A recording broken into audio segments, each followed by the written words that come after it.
everyone, we're back.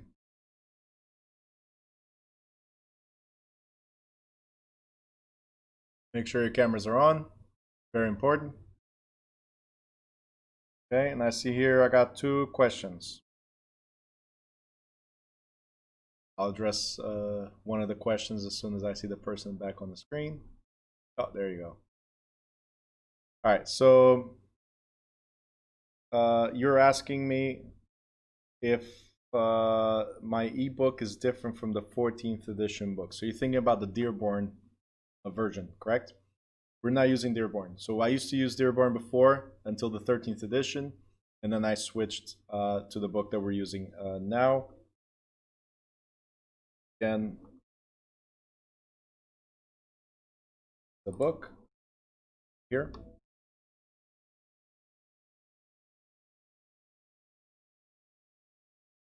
This is the book that we're using right now. Okay, this I like this book for a couple of reasons. One of them is because we're expanding to different states, so we're going to teach in different states.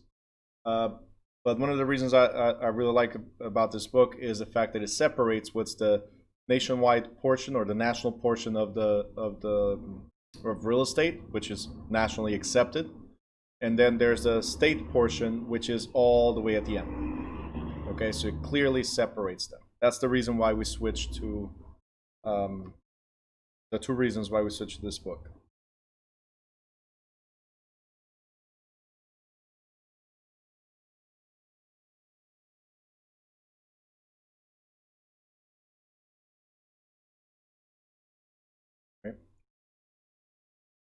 Okay.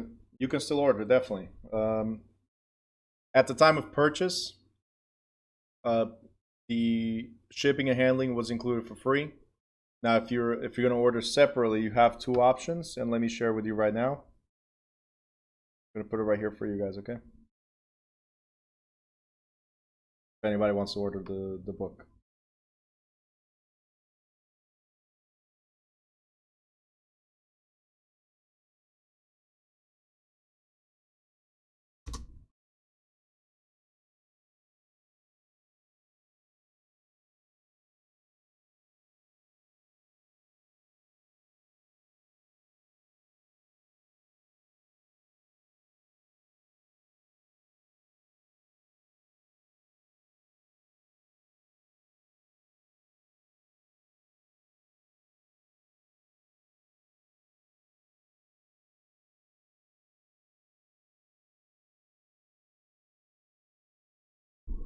There you go.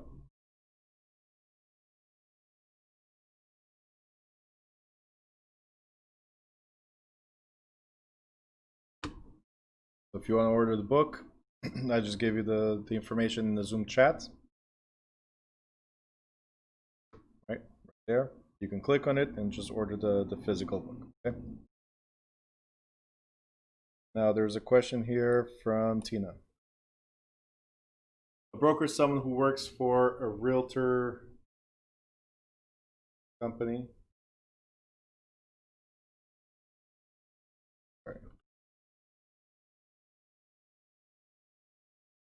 Broker, someone who works for a realty company. So when we get our license, we look for a company to work for. So a broker, right? So that's clearly one of those chapters that you missed.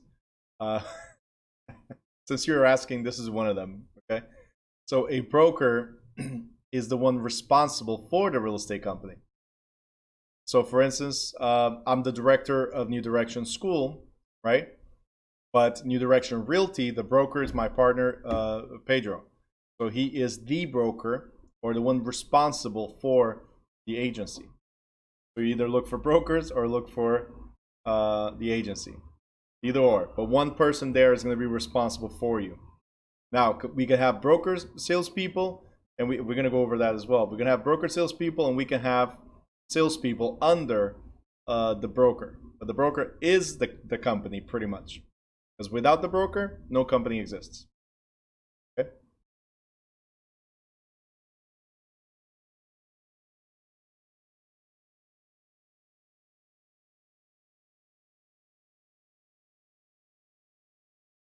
All right.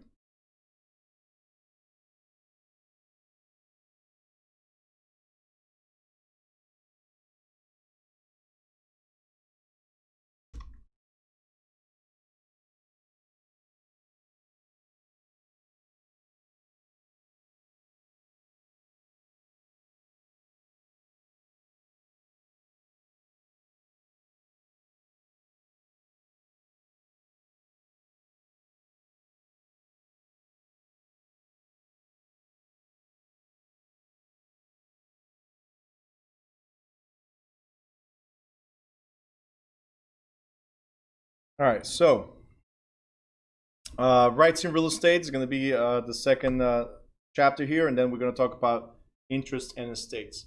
I want to give you a heads up on this, the next two chapters, and it's very simple.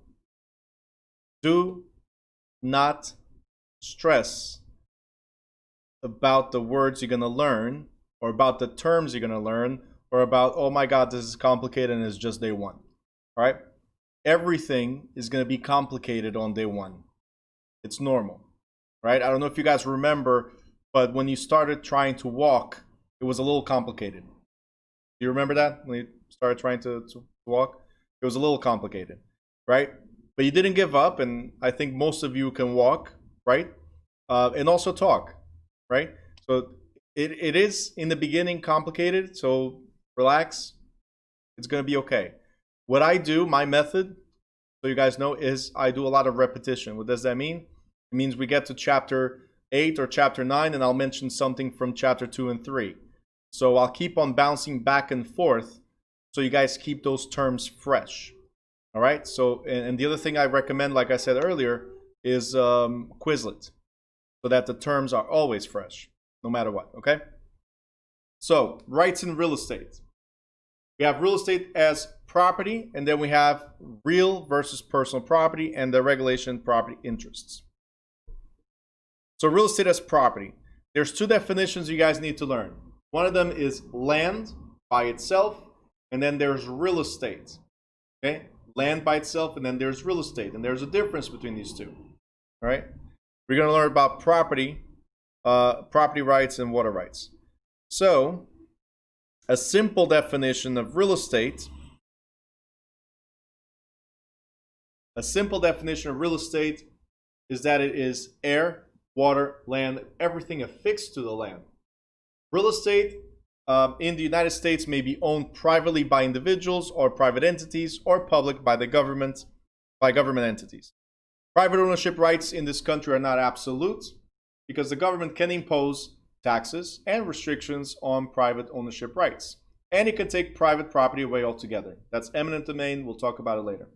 So you pretty much have all the rights in your property except those are imposed on you by the government. All right? Very, very important you understand this. You can do whatever you want with the property except for whatever government says, no. All right? So kind of full rights. In addition, other private parties can exert their rights and interests on one's real estate property. So a seller can sell to you and put a restriction. We'll talk about it later. A developer, this is very common. A developer, let's say it's a condominium, right? They will tell you what you can and cannot do with your property. So private parties can also impose certain regulations. A bank, for example, can take the property if the owner fails to pay the mortgage, foreclosure, right? And the neighbor can claim the right to walk across the property whether the owner likes it or not, provided that he or she has done so for a certain number of years. In attempting to define real estate, it is essential to understand what rights and interests parties have in a parcel of real estate.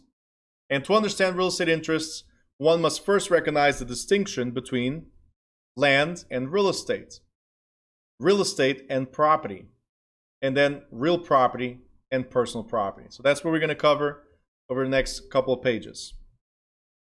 Let's talk about land, okay? And as you guys can see, now it's highlighted, right? Whatever's in yellow is things that you need to pay attention, obviously. But we're going to talk about land. And I want you to write something.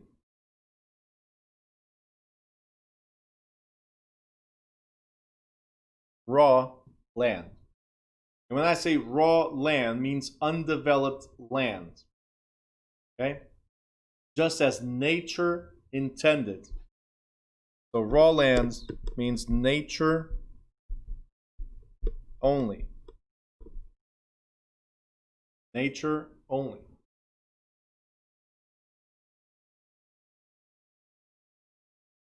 If at any point you don't understand my handwriting, I have to apologize for two things. One, I'm a lefty, right? That's the first thing I need to apologize for. And two, this is a tablet that I'm writing on. So yeah, it's not going to be pretty. All right, just giving you a heads up. If you need me to translate what I just wrote, I will. I'll read it out to you. Again, raw land, nature only. Remember that, because that's the first thing to identify when it comes to land. And when we get to chapter 18, we'll talk about investments and improvements and a bunch of other things that are separate from land. So you need to remember, land is land by itself. So the legal concept of land pretty much encompasses the surface area of the earth, everything, so the surface, everything that's beneath the surface extending downward to the center of the earth, all natural things permanently attached to it, again, natural being key here, natural things permanently attached to the earth, and the air above the surface of the earth extending to outwards to infinity and beyond. Right? Only one person got that? Okay, 2 people got it. Okay, cool. Really? Toy Story? Buzz Lightyear? Infinity and beyond? Alright. Come on, chill. Smile a little bit. That's it, I quit. I'm going to have really corny jokes. I'm giving you a heads up. So you need to smile at my jokes. That's the deal breaker. You want to pass?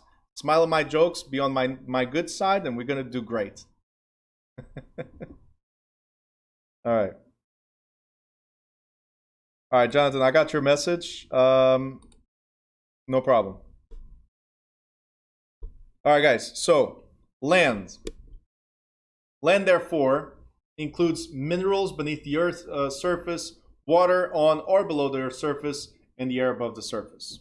In addition, land includes all plants attached to the ground or in the ground, such as trees and grass. And a parcel or tract of land is a portion of land delineated by its boundaries. So every time you see, this is the most common word, parcel. Every time you see a parcel, it's pretty much the land defined as being yours. This is somebody else's parcel. Okay? Somebody else's parcel. This is yours. So a parcel of land is knowing its boundaries and what belongs to that particular owner. Okay?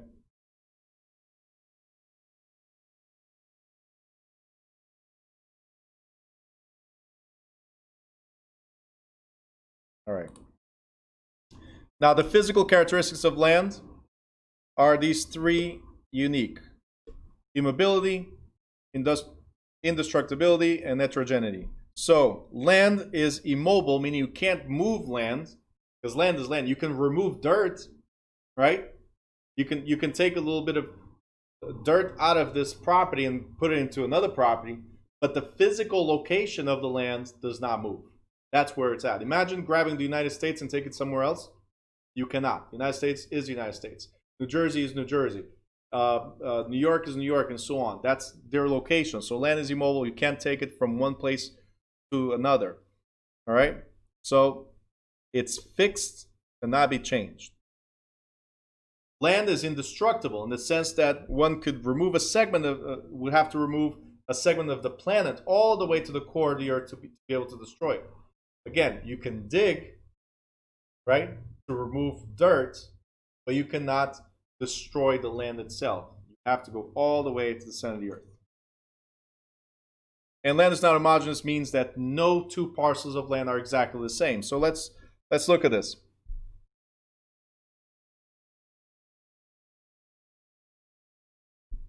I have 2 parcels, and these are both 25 by 100 as an example.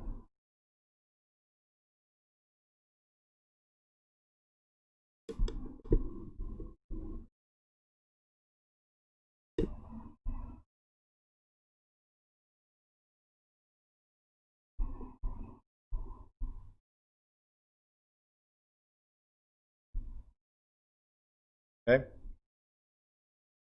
What's the difference between property A and property B? Aren't they the same?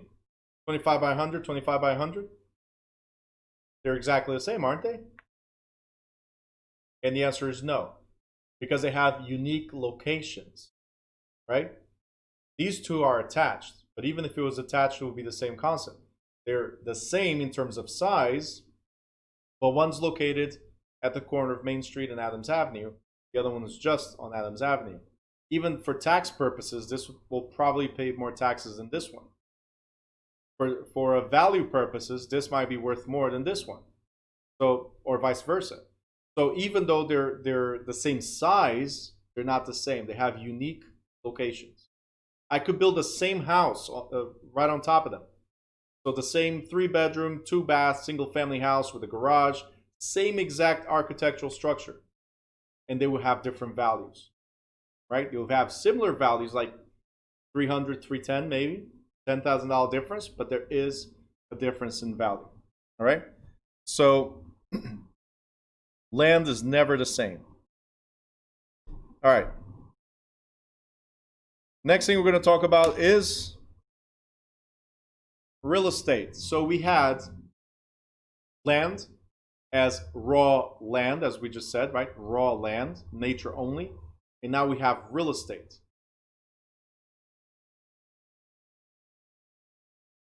What is the difference between land and real estate? Well, real estate, first of all, let's talk about this word, estate.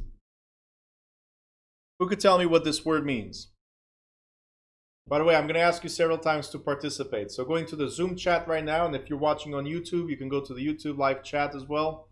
But go to the Zoom chat and drop the answers. What do you think estate means? The word estate.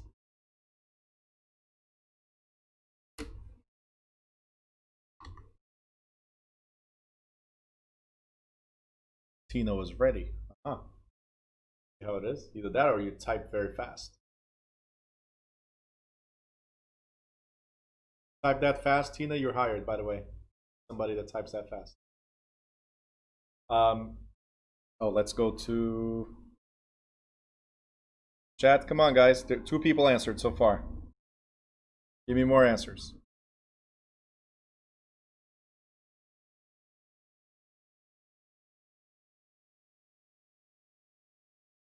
Come on. What does the word estate mean? Before I switch the screen to the chat, what does the word estate mean?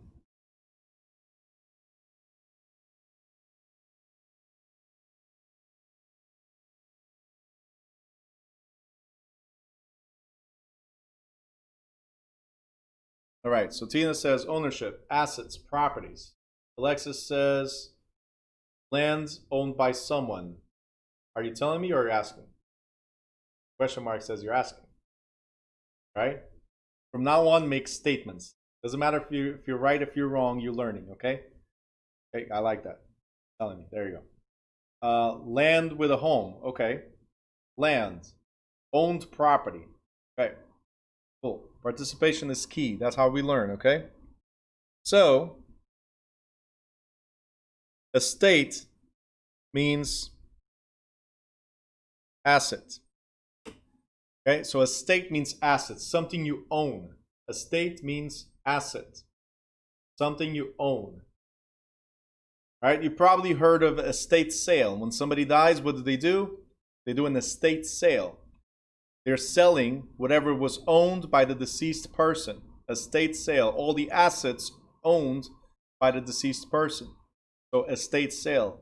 In real estate is real property. So house, right? Real property or land owned by someone. Okay, so we had good answers. Not bad. All right, so the concept of real estate is pretty much land by itself. So let's go again, say raw land.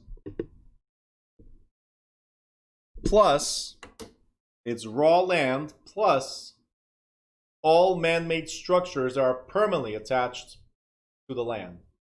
Okay, so if you guys notice, nature, right? And then here, human-made structures. So in the state exam or the school exam, when you look at a question that's asking the definition of real estate, right? Look at an answer that has a structure into it. And when I say structure, it could be pipes as well. So again, real estate includes fences, streets, buildings, wells, sewers, sidewalks, piers, anything that's man-made or human-made, right? Not to discriminate, of course. So anything that has a human touch to it is real estate. And the concept is simple. As I was asking you, what does estate mean? It means asset. Why do I say this? Because let me ask you something. Would you go to your neighbor's property? Would you go to your neighbor's property and then build, put a building there, put a well, put a sewer, sidewalk, anything like that? Would you go do that to your neighbor's property? Put a fence on your neighbor's property? Mark the streets on your neighbor? You wouldn't. So somebody needs to own the property in order to improve the property. And yes, all these things, additions to the land are called improvements. Okay? Take a note somewhere. Anything added to the land is called an improvement. A lot of people think improvement is when I fix my bathroom. Improvement is when I replace the roof. Yeah, that's an improvement to the building.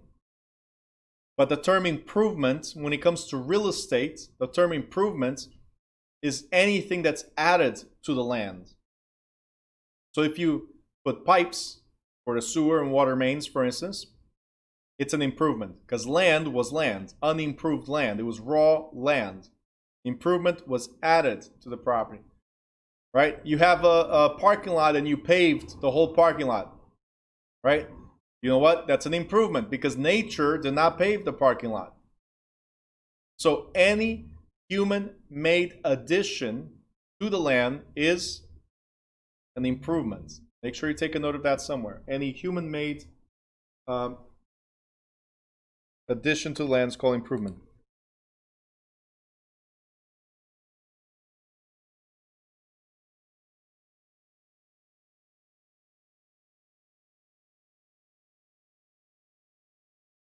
Okay. All right, give me a thumbs up if you're good with this. I'm going to ask several times, okay? All right, cool.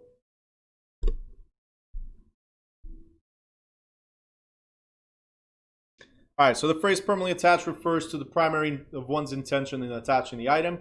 Obviously, very few, if any, man-made structures can be permanently attached to the land in the literal sense, right? Because it can be removed.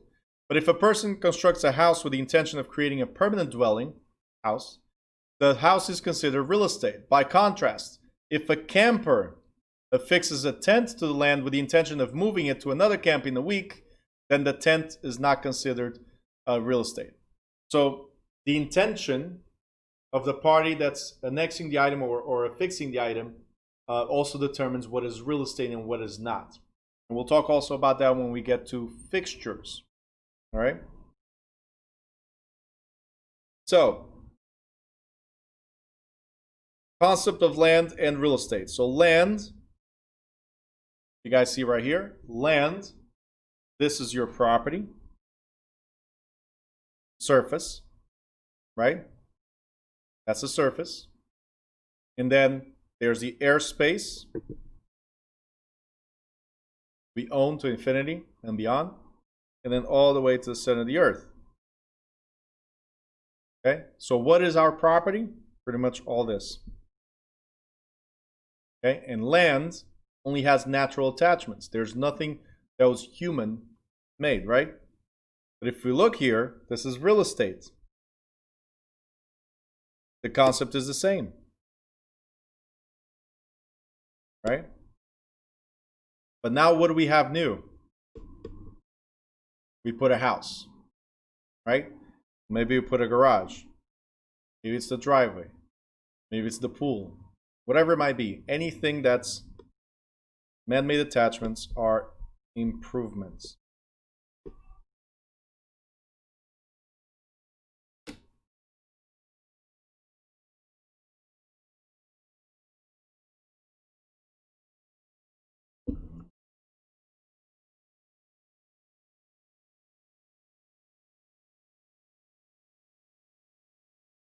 All right.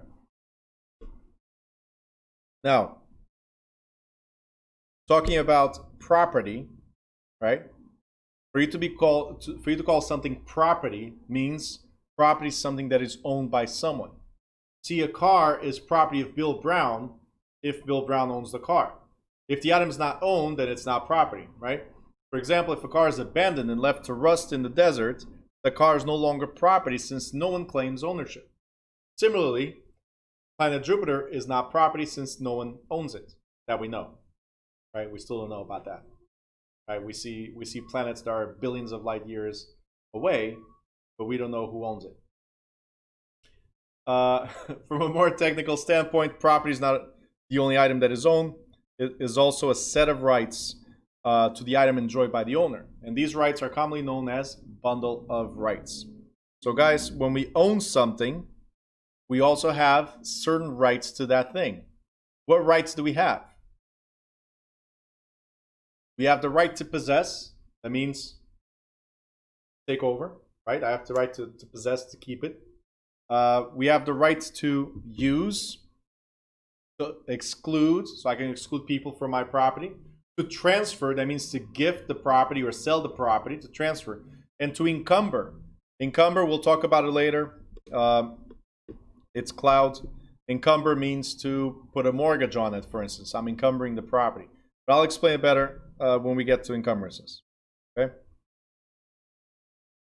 So in owning a property, one has the right to possess and use it as the law allows, and the owner has the right to transfer the property, transfer ownership of the property by selling it, rent, donate, assign, or bequeath, which means will it.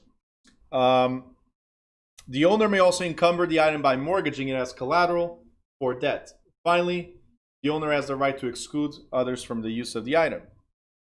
In the example of the car, when Bill Brown bought the car became his property, and because he owned the car itself.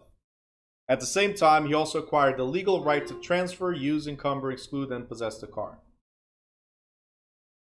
We'll go over all these more in detail in a few. Classifications of property. So we have two different types of properties. We have real property, personal property. We have real property and personal property. I want you to write this down. Real property is immovable. That's the biggest difference between these two. Immovable. Personal property is movable. Okay, real property is immovable. Personal property is movable.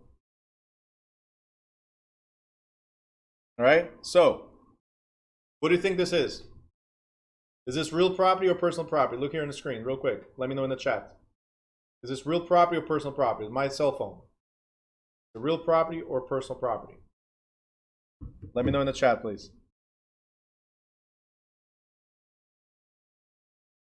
Is it real property or personal property? If you're watching on YouTube, you can participate as well. Simple. Personal property. Everybody agrees. Okay? So let me ask you something. Right here, there's a wall. What do you think the wall is? Real property or personal property? The wall. Real property or personal property?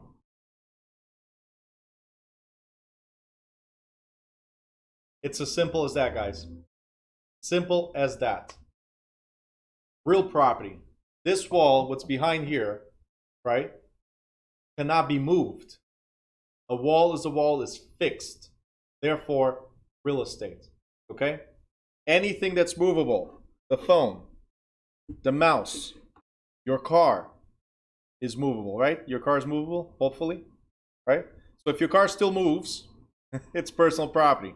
Otherwise, it's trash. But anyway, personal property because it's movable. That's the key. That's what you need to look at in the exam.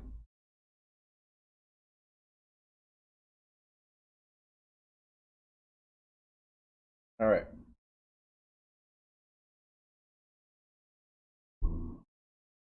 So right here, real property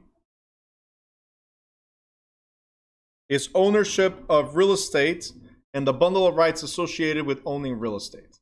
Personal property is ownership of anything that is not real estate and the rights associated with owning the personal property item. Items of personal property are also called chattels, or personality.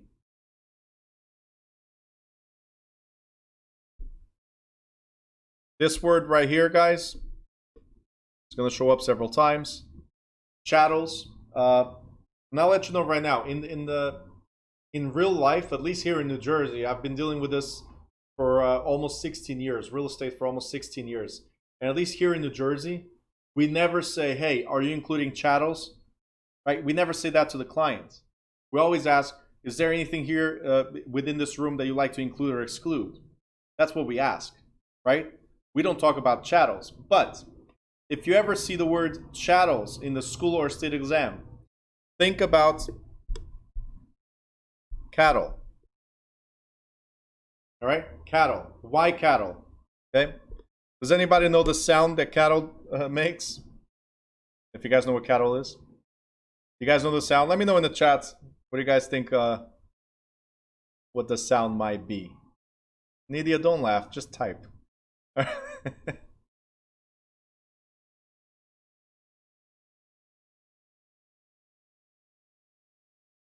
Let's see what Tina said. Just everybody else doesn't want to participate. Oh, there you go, Alexis. I like Alexis's answer better. There you go. There you go. Like a cow, exactly. Now, here's what you need to understand. You're still probably thinking, why move? Right? Very simple.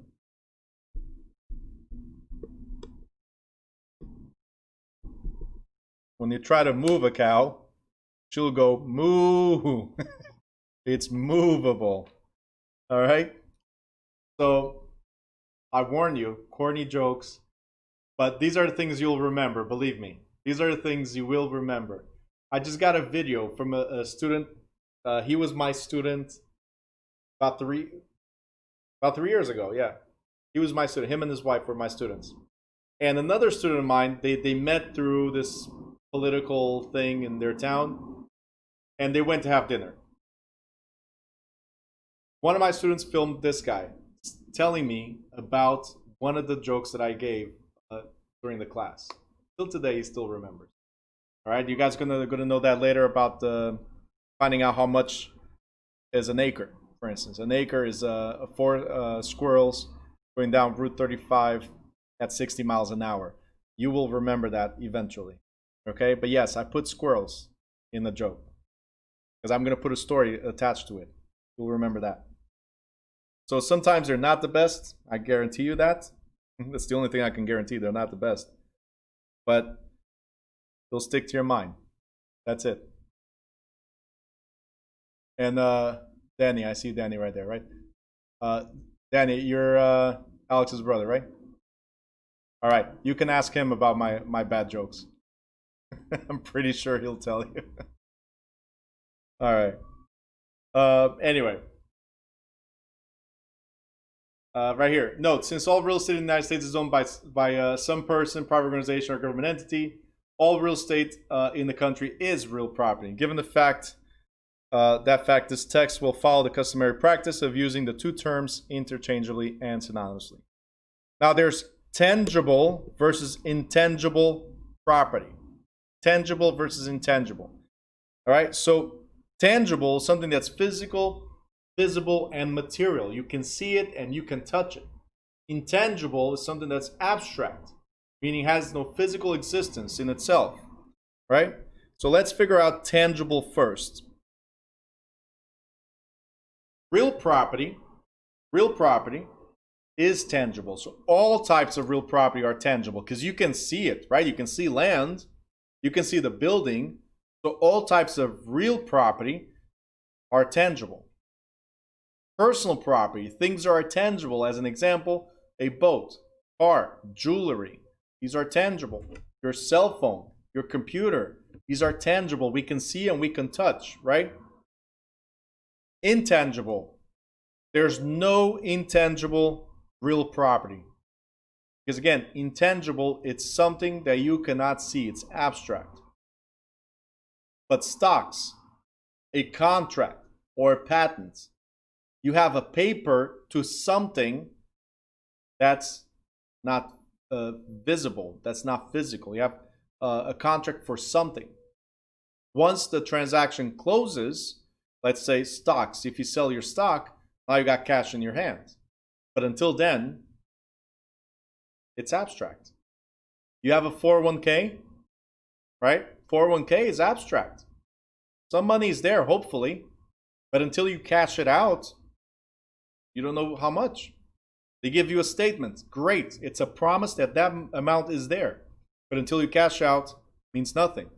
A contract, until you close, abstract. Once you close, you get the keys, you get the house, great. Tangible. Until then, intangible, and so on.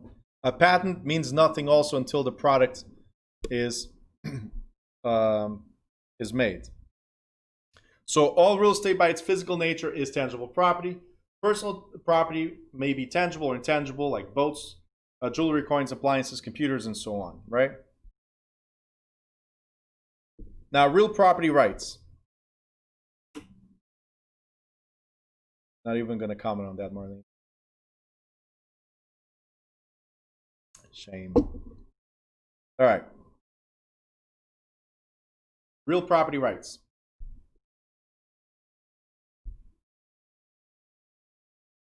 We just talked about the rights before, right? You have the right to use the property, possess the property, so occupy the property, exclude people, sell the property, or encumber the property, right? The right to use, okay? The biggest right you have is possession. So occupy or possess the property. The right to use the property refers to the right to use in certain ways, such as mining, cultivating, landscaping, raising, and building on the property. The right is subject to the limitations of local zoning and legality of the use, and one's rights may not infringe on the rights of others to use or enjoy their property. For example, an owner may be restricted from constructing a large pond on her property if in fact the pond would pose flooding and drainage hazards to the next door neighbor. So you might not be able to do everything you want with the property. There are certain limitations. The right to transfer interest in the property includes the right to sell, bequeath, to lease, donate, or assign ownership interests. An owner may transfer certain individual interests, as we'll talk about later, to the property without transferring the total ownership.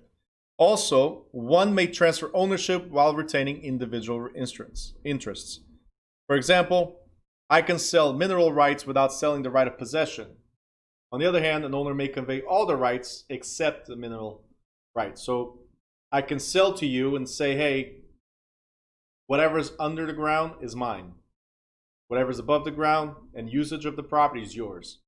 I sell to you without restriction. I reserve that right to whatever's underground, as an example. Or I sell you, because mineral is subsurface, so I can sell you the subsurface rights, but everything else is mine. So you only have the right to use the property for this particular purpose. Okay? While all these rights are transferable, the owner can only transfer what the owner in fact possesses. A property seller, for example, cannot sell the water rights if there are no water rights attached to the property. The right to encumber. Again, I'm going to say this several times. Encumber is a cloud. And when we get there, I'll explain better. But the right to encumber the property essentially means the right to mortgage property as collateral for the debt. There may be restrictions to this right, such as a spouse's right to limit the degree to which a homestead may be mortgaged. The right to exclude, that means keep people away from my property, right? The right to exclude gives the property owner the right to keep others off the property and prosecute trespassers. The bundle of real property rights also applies separately to the individual components of real estate: the air, the surface, and the subsurface. But we'll get to that better later. All right, if you lease. Very simple.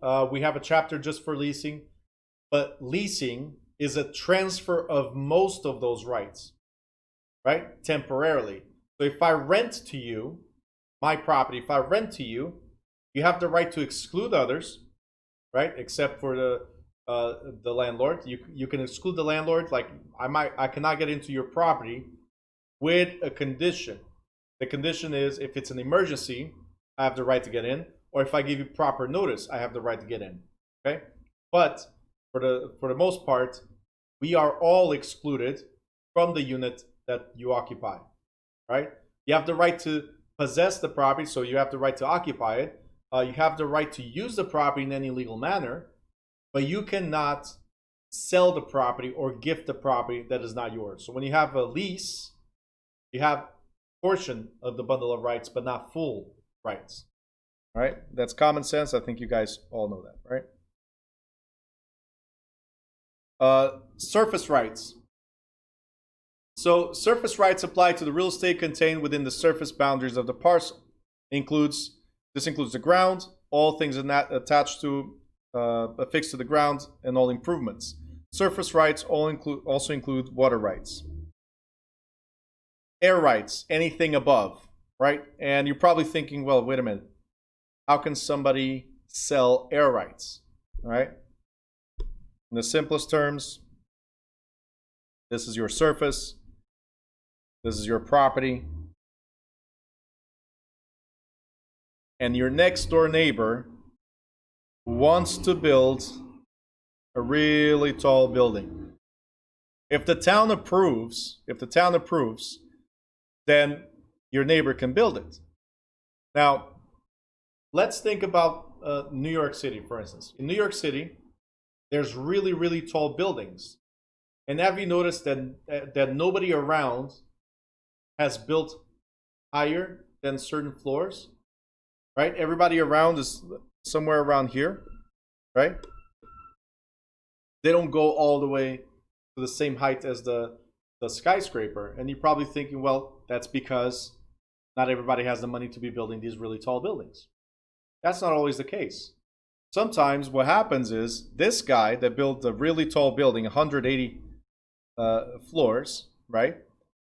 He went around, the developer went around and said to property A, B, and C, paid them off and said, hey, anything above this right here is mine. I'm paying you guys to stay below this line. You can build and improve your property up to this line. And let's say this is right here. This is 100 feet, just as an example, right? Up to 100 feet, that's where you can build. I pay you, I'm giving you 1 million to stay there. That's it. That's the right that I purchased, 1 million. And now what we have, guys, is the air rights above 100 feet. So 101 and up, they belong to me. Now, why would somebody pay for the air rights again? It's the views. New York City, it's all about the views, right? So all these floors right here,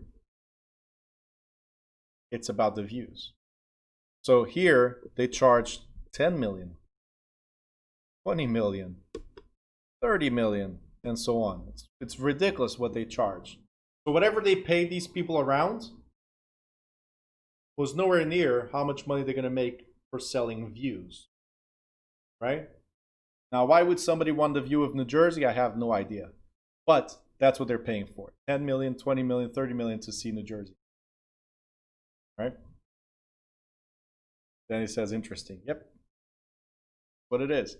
We pay for them to be there and then we sell penthouse views. That's all it is. All right? So pretty much I recover all the money, what I paid to them. I recover all the money here in these units. Right? Down here. But my profit is going to be the penthouse views. Okay? Air rights. Subsurface rights, obviously, everything that's below the surface. Subsurface rights apply to the land beneath the surface of the real estate parcel extending from its surface boundaries downward to the center of the earth. Notable subsurface rights are the rights to extract mineral and gas deposits and subsurface water from the water table. So that's why these are called also subsurface or mineral rights. So rights to the mineral underneath. Water rights basically concern the rights to own and use the water found in lakes, streams, rivers, and ocean. In addition, they determine where parcel boundaries can be fixed with respect to adjoining bodies of water. What water rights does an owner of a property that contains or adjoins a body of water enjoy? The answer depends on the three variables. So to figure out if you have rights or not, it depends on whether the state controls the water. So if it's state-owned property, then it's not yours, right? And then if it's not state-owned property, then let's look at, is it the water moving or is it even navigable? Okay? So to figure out if it belongs to the state or not, there's something called the doctrine of prior appropriation. Now, doctrine of prior appropriation means state-owned. I'm going to put this right here. State-owned water. If you ever see this question of doctrine of prior appropriation, anything in the state, means state-owned water. I'll be honest with you guys, this is the national portion. I have not seen in the state exam in New Jersey, I have not seen a question regarding this. But I know in other states, this question pops up. So I'm just giving you the heads up. Okay. Now, since water is a resource necessary for survival, some states, particularly those where water is scarce, have taken a legal position that the state owns and controls all bodies of water.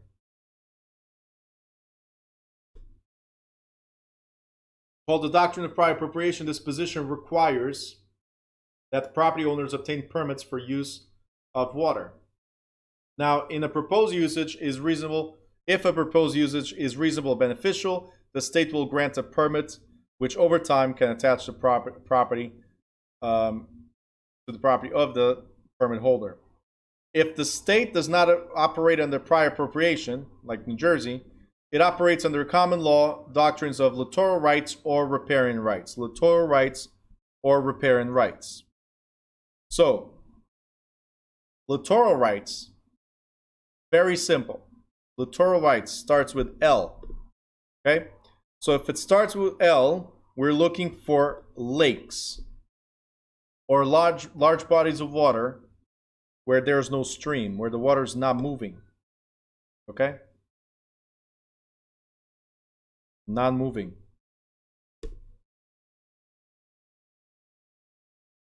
Okay? So littoral refers to lakes and seas or large bodies of water where the water does not move.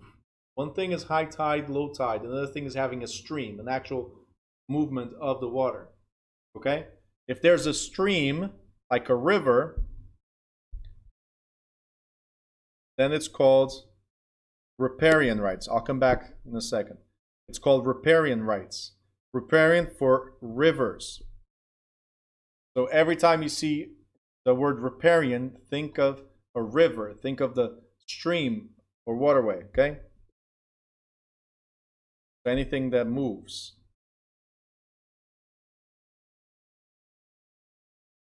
Let's go back up real quick.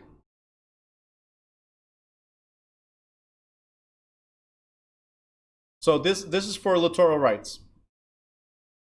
How do we figure out where your property ends if you have property by the ocean or by a lake? How do we figure out where your property ends? By the high water mark. So remember, high tide, low tide, right? At the high tide, if it touches here, this is where your property limit is. Not here, but here. This is where your property ends. So you still own a little bit of right here of land into the water. You understand? A lot of people will look at it, oh, my property ends right here. The ocean belongs to the public. Could be, right? But the high water mark, where the water touches the highest, right, is the end of the public. And the beginning of yours, right here. So this is still yours. This whole area here still belongs to you. You guys got it? So you have littoral rights up to here.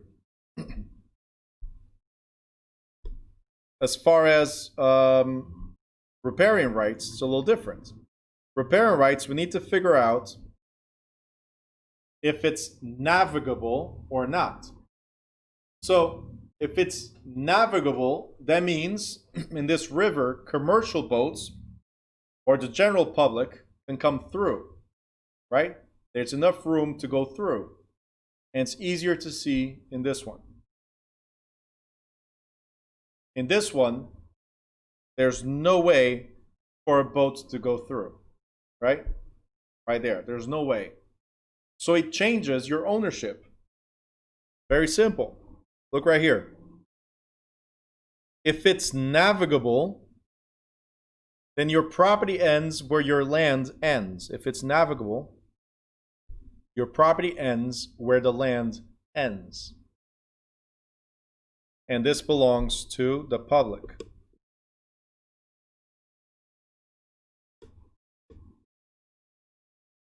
You got it? Your property ends where the land ends. And right there the same. If it's non-navigable, then this becomes private. And your property ends in the middle of the stream. Okay? So again, you gained all this. So you own water. You have now riparian rights all the way to the middle of that stream. You guys good so far? Thumbs up? All right, good. Any questions? Don't forget, if you have questions, drop them in the chat, okay? So navigable or non-navigable determines if it's public or if it's private. If it's private, you own all the way to the center of that stream, and your neighbor as well. Across the stream, they own till the middle. Okay?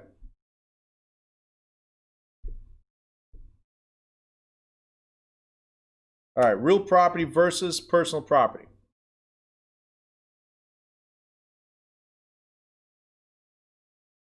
Real property versus personal property. We're going to talk about fixtures, the differentiation criteria, what separates a fixture from real property. We're going to talk about trade fixtures. By the way, every time you see this, I'm going to repeat a billion times. Every time you see trade fixtures means business. Trade fixtures, trade, tools of the trade, means it belongs to a business, right? And the rights are totally different when it comes to a business. That means there's a tenant that's a business versus a residential tenant. Okay? We're going to talk about emblements. And emblements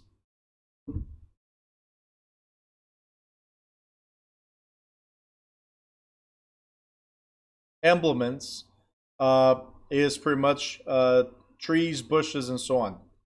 Okay?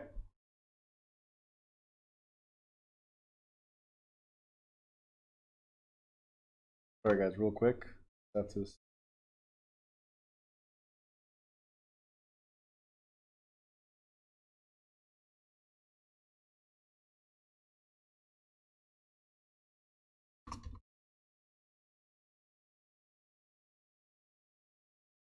All right, so in conveying real property, it is vitally important to recognize the distinctions between personal and real property.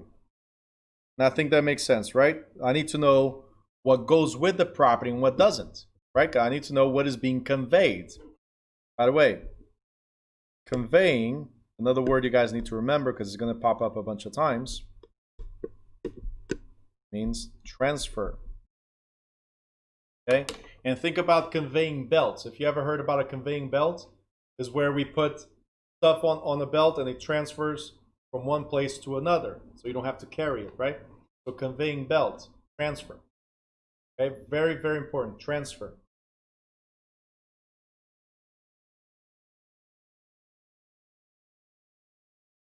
So in transferring or conveying real property, it's vitally important to recognize the distinctions between personal property and real property that is to be conveyed. Now, confusion can arise because items of property may be either personal property or real property, depending on the circumstances. The primary criterion for distinguishing real for personal property is whether the item is permanently attached to the land or to the structures attached to the land. Like I said before, if it's attached, then it's real estate. If it's detached, it's personal property mainly, right? So a tree growing in one's yard is an item of real property. However, if I cut it down, if I cut the tree, I sever the tree, right? Then it becomes personal property. Once we cut and remove something from the building, it is now movable, so it's personal property. And the opposite could happen as well. So the example I like to give is, let's say you go to a hardware store, Home Depot, a Lowe's, or something like that. You go to a hardware store and you buy sheetrock, 2x4s, paint, all that stuff. You're going to receive a receipt, as we call it today, but it's a bill of sale. That's what it is, right? We're going to receive that. We're going to look at it, and it itemizes what we own. As we bring from the hardware store to the property, it's personal property, right? As soon as I start putting the 2x4s, the sheetrock, and even painting it, it now becomes real property. So real property could become personal property could become real property. Thumbs up? Concept is simple, right? Good. Now, while the attachment, remember, it's attached to the building. While the attachment criteria is pivotal in distinguishing between real and personal property, there are other tests to be applied. In addition, the attachment rule is subject to exceptions, right? A personal item that has been converted to real property by attachment to real estate is called a fixture. It was a personal item and now attached to real estate is now a fixture. For instance, chandeliers, toilets, water pumps, septic tanks, window shutters, air conditioning units, so any type of appliance, kitchen cabinets. I know I'm giving more than what's here. Kitchen cabinets, are they part of real estate? No, they're attached to the wall. So even kitchen cabinets are fixtures. It might not be included in the sale. That's why it's key that you guys understand what a fixture is and what real estate is. So then as realtors, we can go around and ask the seller, hey, is anything here you'd like to include or exclude? And when I said kitchen cabinets, true story, okay? True story. I had a neighbor, sold this property, and at the time of the sale, he removed the kitchen cabinets. He had kitchen cabinets in the garage, and he installed the kitchen cabinets that were in the garage. He took the kitchen cabinets that everybody saw during the walkthroughs, right? Everybody saw it. He took them to his new property that was being built. All right? Now, the question is, was it included or excluded? A lot of people assume one thing: what you see is what you get, right? Isn't that what people assume? I walk through the house and what I see is what I'm getting? Big mistake, because look around. When you're looking around the house, usually there's a bed, right? Usually there's a couch, there's a TV, there might be kids running around. What you see is not always what you get, right? Included in the $300,000 is not the kids, okay? It's not the couch, it's not the TV. So you gotta ask. Realtor, your seller, what is included in the sale? Okay? Very important, because technically the only thing that's really included in the sale are the walls. Everything else could be removed unless you include. Okay? So very, very important. Always ask what's included or not. All right? And I can tell you a bunch of horror stories when it comes to real estate of things that you thought was included and then they're not. Okay? The owner of real property inherently owns all the fixtures belonging to real property, and when the owner sells the property, the buyer acquires the rights to all the fixtures. fixtures not included in the sale, again, must be itemized and excluded from the sales contract. If it's not included, then it must be itemized and excluded in the sales contract. And you're probably thinking, well, it's the seller's loss. If they took it, the buyer's going to sue the seller. No, you're the agent representing, so you're going to get sued as well. This is why, and you guys are going to learn over the next couple of weeks. Here I am on day one talking about you getting sued, huh? But over the next couple of weeks, I know. Over the next couple of weeks, you're going to realize that there's protection. And the first the first step to protect yourself is asking questions. The more you ask, the better protected you'll be. Very important, okay? Now, in the event of attachment criteria, the attachment criteria is insufficient to determine whether the article of property is real or personal, a court may apply one or more of the following additional criteria. Number one, intention. Was it the person's intention to make it permanent, right? So we need to know. It says right here, one's original intention can override the test of movability in determining whether the item is a fixture or not. If someone attached the item to the real property yet intended to remove it later, after a period of time, the article may be deemed personal property. If a person intended the article to be a fixture, right, even though the item is easily removable, the article may be deemed a fixture. For example, an apartment renter, so a tenant, installs an alarm system, fully intending to remove the system once the lease expires. Here, the alarm system would be considered personal property. It was installed with the intention to be removed. You're a tenant, you put an alarm system. Adaptation. If an item is uniquely adapted to the property, or the property is custom designed to accommodate the item, then it may be deemed real property. Okay? Whether it's easily removable or not. House keys. Oh wait, Bruno, you told me movable stuff is not real property, right? Isn't that what I told you guys? If it's movable, it's not real property? Right. But the house keys belong to that doorknob that opens the door to the house. So obviously, this is one of those things that, hey, it's movable, but goes with the house. So therefore, real property, right? So again, house keys. They're movable, but real property. Functionality. If an item is vital to the operation of the building, it may be deemed a fixture, even though perhaps easily removable. Like a window unit, air conditioners and detachable solar panels are possible examples. And relationship of the parties. If a tenant installs a fixture in order to conduct business, the fixture may be considered a trade fixture, which is tenant's personal property. All right, so to remember these, we have Maria.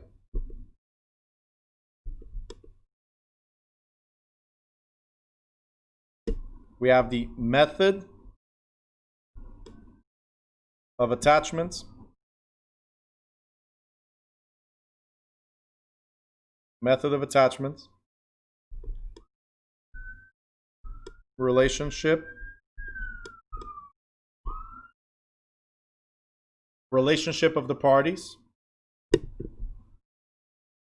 Intention of the party annexing the item. And the adaptation of the article. So these are the 4 tests used. Method of attachment, relationship, intention, or adaptation. So how was it attached? Right? What was the intention, as we just went over? What was the intention of the person adapting? Was it intended to be removed later, or it's permanent, right? The relationship of the parties. So was this a business? Was this a residential tenant, right? And the adaptation. How did it uniquely, so that's this one, the functionality. How did it uniquely change the overall of the usage of the building. So these are the 4 methods used in courts. Okay.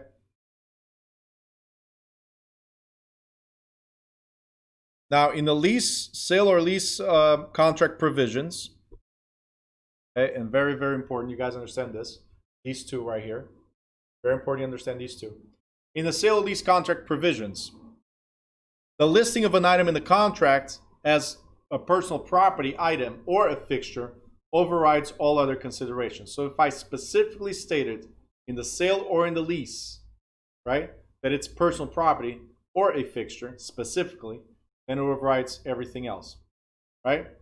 Unless otherwise stated as exceptions, all fixtures are included in the sale. For example, if a sales contract stipulates that the carpeting is not included in the sale, then it becomes personal property item. If carpeting is not included, not mentioned, it goes with the property since it's attached to the floor of the building.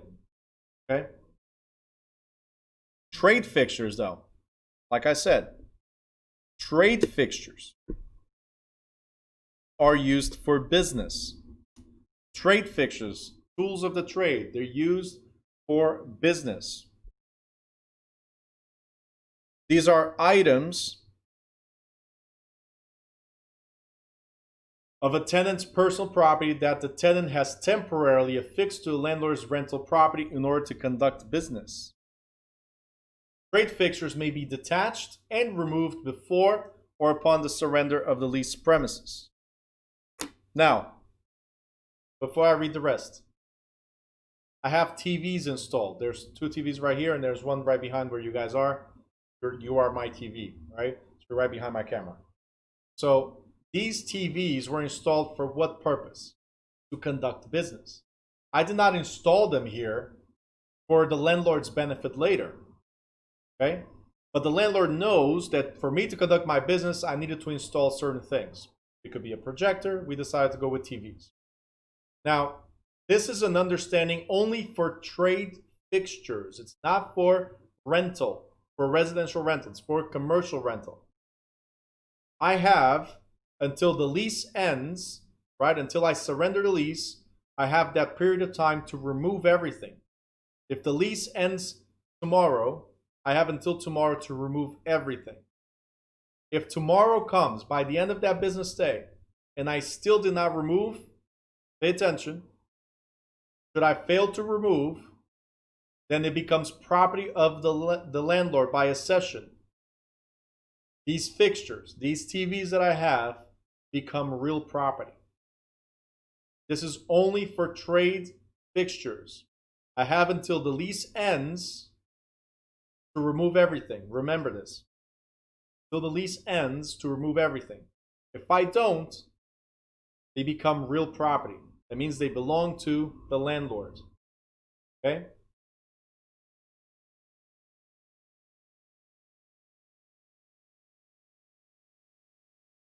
Thumbs up? Great. Because for tenant fixtures, it's a little different. I'll talk about it in a second. Now, growing plants, including agricultural crops, may be either real property or personal property. Plants and crops that grow naturally, without requiring anyone's labor or machinery are called real property.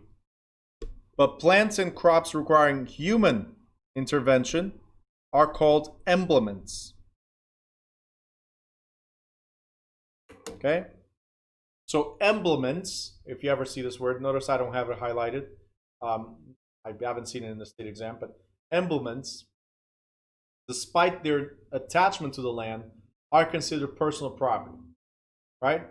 So crops, if I go there and I plant something with intention of removing it later, it's almost like trade fixtures, right? I install it to be removed. So they are emblements. If it's growing naturally like a tree, real property. It was just there. I didn't plant it. It was there. For real property. Okay? So if the tenant grew a crop, let's say I rented this to a farmer, then it's personal property. The landlord cannot take it. All right? Skipping this. Right here. So real property versus personal property, you guys already know. Real property is land, fixtures, attachments, and conversions by affixing. Personal property is trade fixtures, emblements, or conversions by severance, which is when you cut. Severance is cut or remove from the building.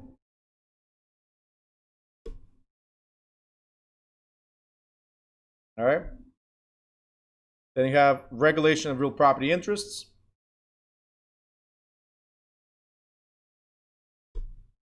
We're almost done with this chapter.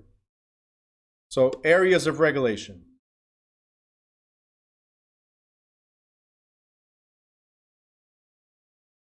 So, although the Constitution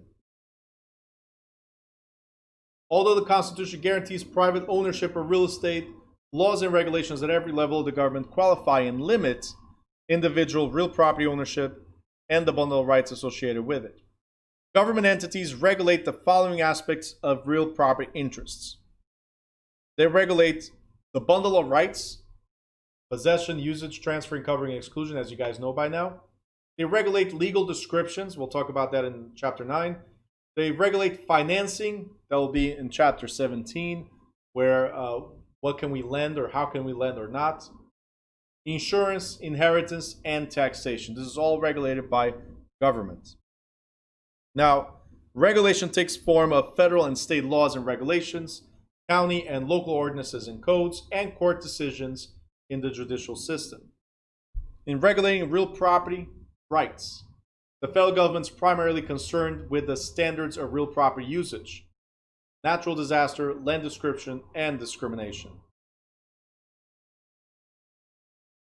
Federal agencies such as the Federal Housing Administration promote and regulate home ownership. The Environmental Protection Agency establishes protective usage restrictions and guidelines for dealing with hazardous materials and other environmental concerns. Federal flood insurance, as it says, if the property is in the flood zone, needs to have insurance, right? Federal laws such as the Fair Housing Act, which we'll talk about later as well, prohibit discrimination in housing based on race, religion, color, or national origin. And then we have also Americans with Disability Act, which prescribe design and accessibility standards. Now, hold on just a second. I got a question from Tanya on YouTube. Good morning to you too. Funny, people show up out of nowhere, just ask questions, not even, hey Bruno, how are you? Terrible. All right. I thought we were friends, Tanya. I thought the first time you popped up, that was it. So Tanya is asking, back to trade fixture, even demanding, like go back to trade fixture. We're like 10 pages after. If it is bolted to the floor, is it personal? All right, so Tanya, to address that, the landlord knows, for instance, if it's a salon, right? The landlord knows they have to install certain things, right? If it's bolted to the floor, supermarket, they bolt stuff to the floor. Salon, they have the chairs and they have the what do you call it? The several sinks for where you wash your hair and all that stuff. So that stuff is installed for the purpose of the business. So yes, even if it's bolted to the floor, right? And I think you probably took the state exam and you're asking that question because of the supermarket question. Yes. Then if it's bolted to the floor, it's still personal property. It's trade fixtures. It has to be removed. What you guys need to remember is that if a business installs something, they have to remove it before the end of the lease, but they also have to restore the property to its original condition. Right? So they have to fix it. If they don't fix it, then they lose the deposit or they're responsible for that repair. All right, guys? So very, very important. I don't know if there's a big lag between what I'm saying and what you're seeing, Tanya, but I answered. I hope it helped. All right, so back to this. State governments are the primary regulatory entities of the real estate business. State governments establish real estate license laws, right, and the qualifications. Each state has their own. And now she says, I'm sorry, how are you? Really? Terrible. All right. In addition, state governments have established real estate commissions and administer license laws and oversee activities of licensees. State governments also exert regional influence in the usage and environmental control of real estate within the state. And relevant state laws might include laws relating to flood zones, waste disposal, drainage control, shore preservation, and pollution standards. The state also plays a role in defining how real property may be owned, transferred, encumbered, and inherited. For example, and we'll learn this later on, in some states, a mortgaged property becomes legal property of the lender until the mortgage loan is paid. So these are the titled, we call them title theory states. In New Jersey, for instance, we are a lien theory state. So the property is yours as you pay. Okay? States have the power to levy real estate taxes, but generally pass this power to the local government. Now, county and local government regulations focuses on land control, control of improvements and taxation, and land use regulations and ordinances control how all property within the jurisdiction may be developed, improved, demolished, or managed. County and local governments have the power to zone land, take over land for public good, issue building permits, and establish rules for all development projects. And I know I'm just reading this, but we'll have chapters specifically for this. County and local governments, along with social districts and other local jurisdictions, also have the power to levy real estate taxes. And judicial system exerts the influence on real estate ownership and use through decisions based on case law and common law, as distinguished from statutory law. Case law consists of decisions based on a judicial precedent. So we say today something that happened today based on the case that happened 10 years ago, for instance. We'll make a reference, and that's called case law. Common law is a collective body of law deriving from custom and generally accepted practice in society.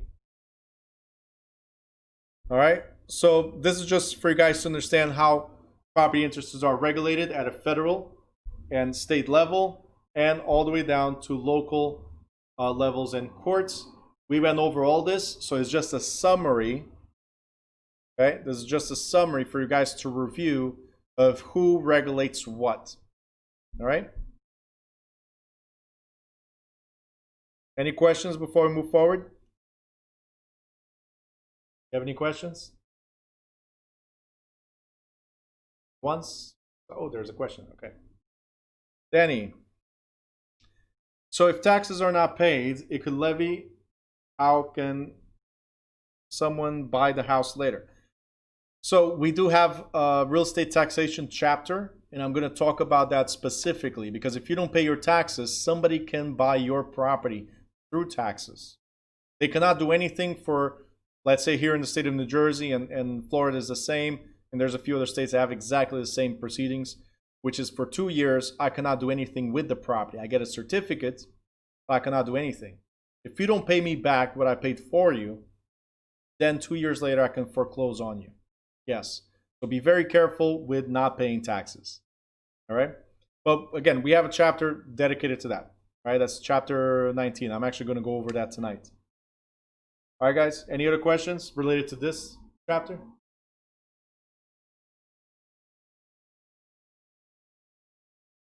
No? All right, cool. So if there's no questions, guys, we're going to go on another break before we get to the other chapter. All right. And it's now 12:26. We will be back. This is a little bit longer break. We got 9 minutes. We'll be back 12:35, okay? 12:35, we are back. YouTubers, I'm going to close this session, open another one right after, okay? See you guys in a bit.